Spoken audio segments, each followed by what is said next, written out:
సర్వాధికారియు మన రక్షకుడునైన యేసుక్రీస్తు వారి నామములో శుభములు కలుగును గాక. నేటి వాక్య ధ్యానము మత్తయి సువార్త 22వ అధ్యాయము 37వ వచనం.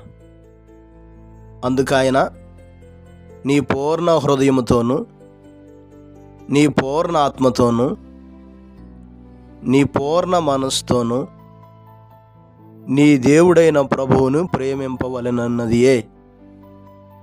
ప్రియులారా, ఈ లేఖన భాగంలో ధర్మశాస్త్రోపదేశకుడు ఒక వ్యక్తి ప్రభువు దగ్గరకు వచ్చి ఆయన్ని శోధించుచు, బోధకుడా, ధర్మశాస్త్రంలో ముఖ్యమైన ఆజ్ఞ ఏదని ప్రభువారిని అడిగినప్పుడు ప్రభువారు తెలియజేస్తున్నటువంటి మాట ఇది. నీ పూర్ణ హృదయముతో, నీ పూర్ణ ఆత్మతో, నీ పూర్ణ మనస్సుతో నీ దేవుడైన ప్రభువుని ప్రేమించాలి. ప్రియులారా, ఈ మాటను మనం కూడా గమనించవలసినటువంటి వారమై ఉన్నాం. మన జీవితాల్లో అతి శ్రేష్టమైనటువంటి భక్తి కలిగిన జీవితం, ఒక ఉన్నతమైనటువంటి జీవితం ఏమిటంటే మన దేవుడైన యెహోవాను, మన ప్రభువును మనం ప్రేమించేటటువంటి వారుగా ఉండటమే.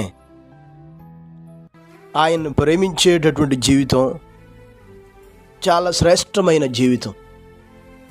అందుకనే దేవుడు తన ప్రజలైన ఇశ్రాయేలీలతో మాట్లాడుతూ అనేకమైన మార్లు తెలియజేసినటువంటి మాటలు ఇవే. తనను ప్రేమించమని, తనకు లోబడి ఉండమని అనేక సార్లు దేవుడు వారితో మాట్లాడటం మనం చూస్తాం. ద్వితీయోపదేశకాండ గ్రంథం 6వ అధ్యాయము 4-5 వచనాలు చదివితే, ఇశ్రాయేలు వినుము, మన దేవుడైన యెహోవా అద్వితీయుడగు యెహోవా, నీ పూర్ణ హృదయముతోను, నీ పూర్ణ ఆత్మతోను, నీ పూర్ణ శక్తితోను నీ దేవుడైన యెహోవాను ప్రేమింపవలెను అనే మాటను అక్కడ మనం చూస్తాం. దేవుణ్ణి ప్రేమించే జీవితాలు మనకు కావాలి. దేవుని లేఖనాలను మనం పరిశీలన చేస్తే దేవుణ్ణి ప్రేమించేవారు ఎలాగ ఉండాలో, లేకపోతే వీరు దేవుణ్ణి ప్రేమించేవారు అని చెప్పుకోవటానికి రుజువులను కూడా దేవుని లేఖనంలో మనం చూడగలుగుతాం.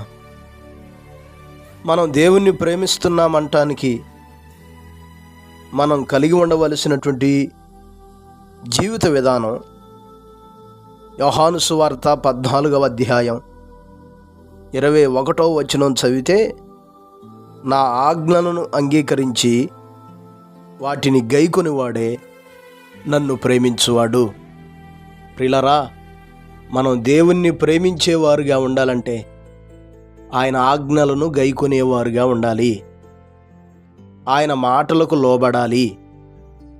ఆయన ఆజ్ఞలను గైకొని లోబడి అనుసరించేవారే ఆయనను ప్రేమించేవారు. మరి ఈరోజు మన జీవితాలు ఎలాగున్నాయి?